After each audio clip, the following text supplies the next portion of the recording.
eu sou Ana Luísa Negão, sou do terceiro período de Biomedicina e eu vou dar monitoria de Anatomia 1 para vocês. Então, vamos começar. O nosso conteúdo dessa monitoria vai ser uma pequena introdução à anatomia.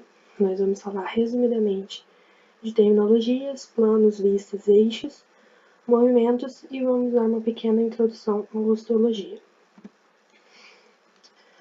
As terminologias usadas. A principal dela é a posição anatômica, que é a que a gente tem que ficar com ela fixada na cabeça, porque ela é muito importante, ela que vai ser a referência para a gente determinar tudo.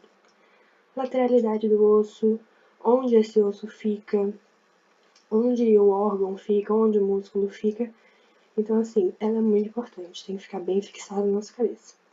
E ela é assim, ó, os pés juntos, o corpo ereto, a cabeça olhando para frente e a palma da mão virada para a parte anterior.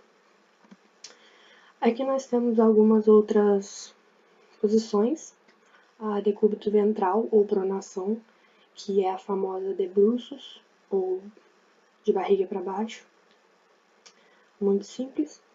A decúbito lateral, onde o paciente se encontra encostado em uma das laterais dele. Essa posição ela é bastante usada quando a pessoa vai fazer a doação de medula óssea, o decúbito lateral. O decúbito dorsal ou supinação é geralmente mais usada em cirurgias e tudo. E ela é essa, deitada de barriga para cima.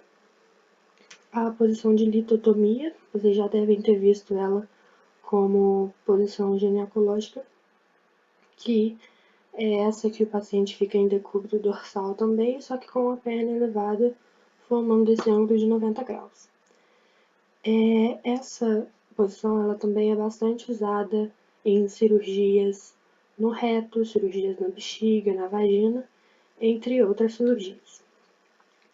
A posição Trendelenburg, ela é essa, o paciente também vai ficar em decúbito dorsal, só que a cabeça e os pés vão estar em níveis diferentes.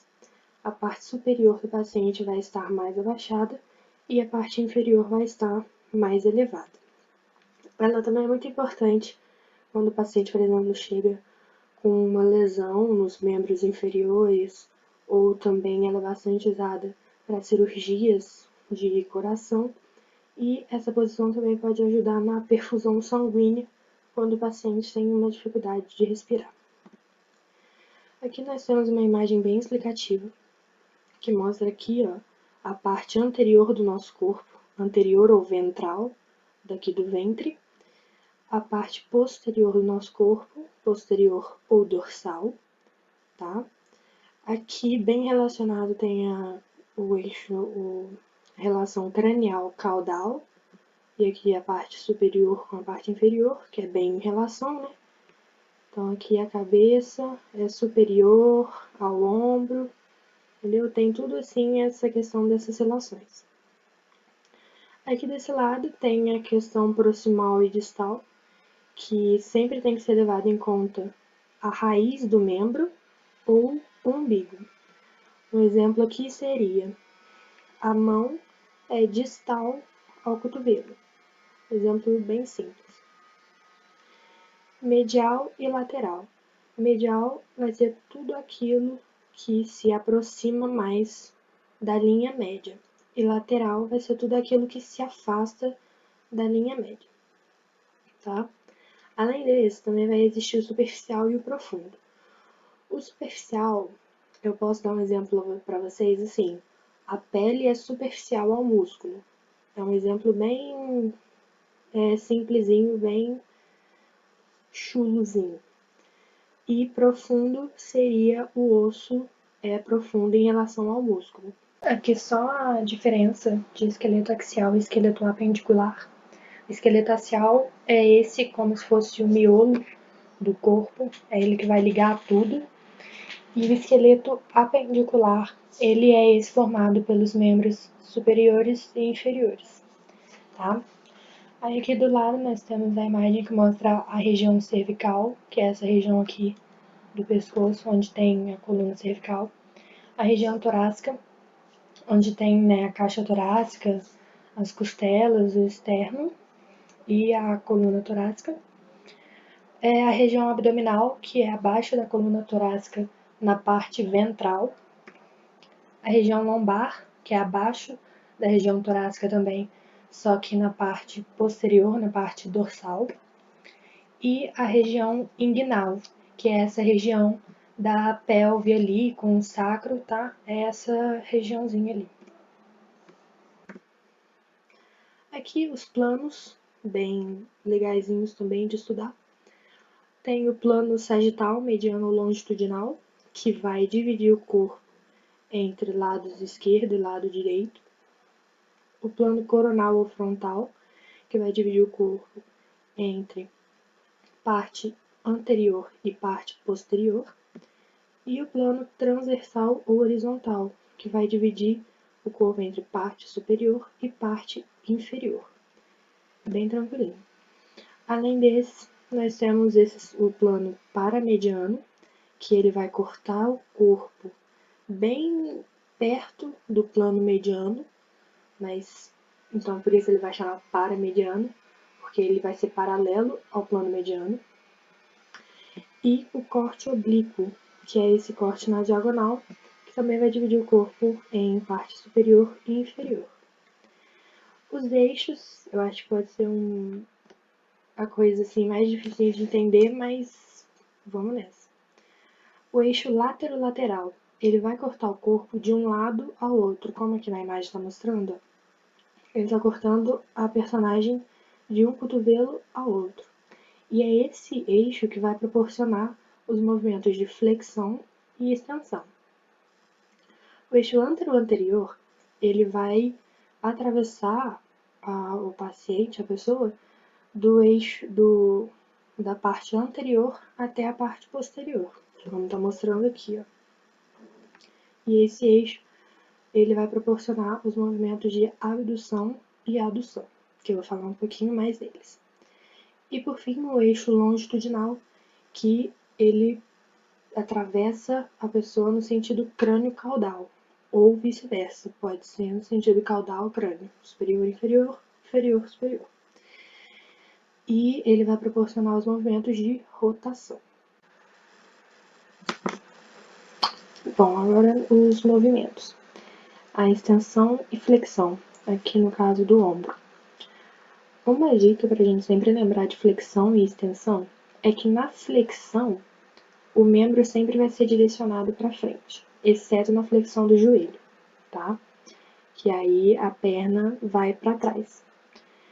E na extensão, exceto a do joelho também, que aí a perna vai para frente, mas geralmente no resto dos membros, o membro vai ser direcionado para trás, tá? Abdução e adução.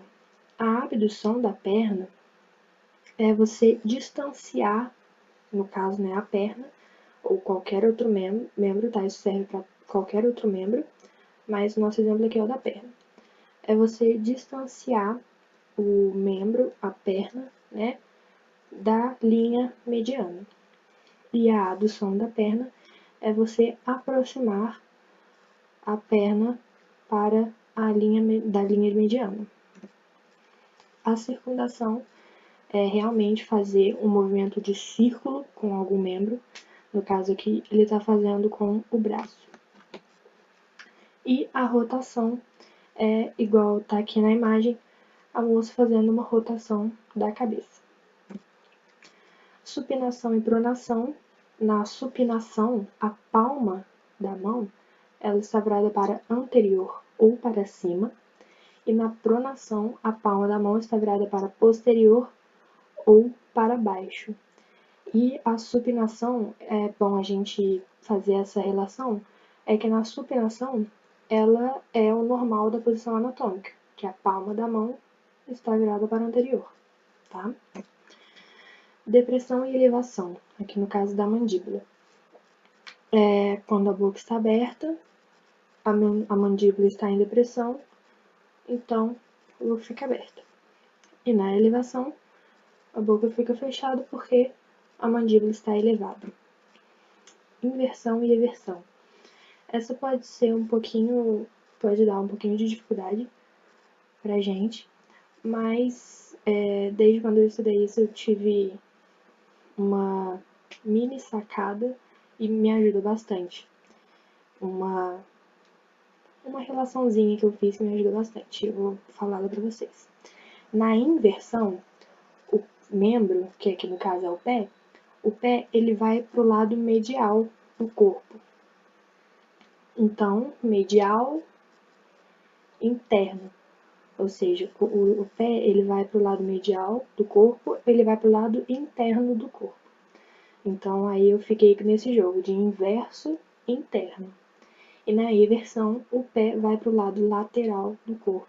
Ele vai para o lado exterior do corpo. Aí eu também fiquei com esse jogo, né? Inversão externa. E aqui, para finalizar os movimentos, a retração, que é trazer para trás, aqui no caso da escápula, e a protração, que é levar para frente, também no exemplo da escápula. E a inclinação, como o próprio nome já diz, é a inclinação de algum membro. Pode ser da mão, da cabeça, enfim, vários outros, tá? Bom, essas foram as referências que eu usei. Chegamos ao fim da primeira monitoria. Vai ter uma parte 2, né, que vai ser da introdução à osteologia, bem tranquilinho também. Siga a nossa querida faculdade nas redes sociais, @GBFF, no Facebook, Instagram, YouTube e Twitter. E muito obrigada, tá? Qualquer dúvida, podem me chamar no WhatsApp ou me mandar um e-mail, que a gente está aqui para ajudar. Muito obrigada. Aqui só a diferença de esqueleto axial e esqueleto apendicular. O esqueleto axial é esse como se fosse o miolo do corpo, é ele que vai ligar tudo. E o esqueleto apendicular, ele é esse formado pelos membros superiores e inferiores, tá? Aí aqui do lado nós temos a imagem que mostra a região cervical, que é essa região aqui do pescoço, onde tem a coluna cervical. A região torácica, onde tem, né, a caixa torácica, as costelas, o externo e a coluna torácica. A região abdominal, que é abaixo da coluna torácica, na parte ventral. A região lombar, que é abaixo da região torácica também, só que na parte posterior, na parte dorsal. E a região inguinal, que é essa região da pelve ali com o sacro, tá? É essa regiãozinha ali.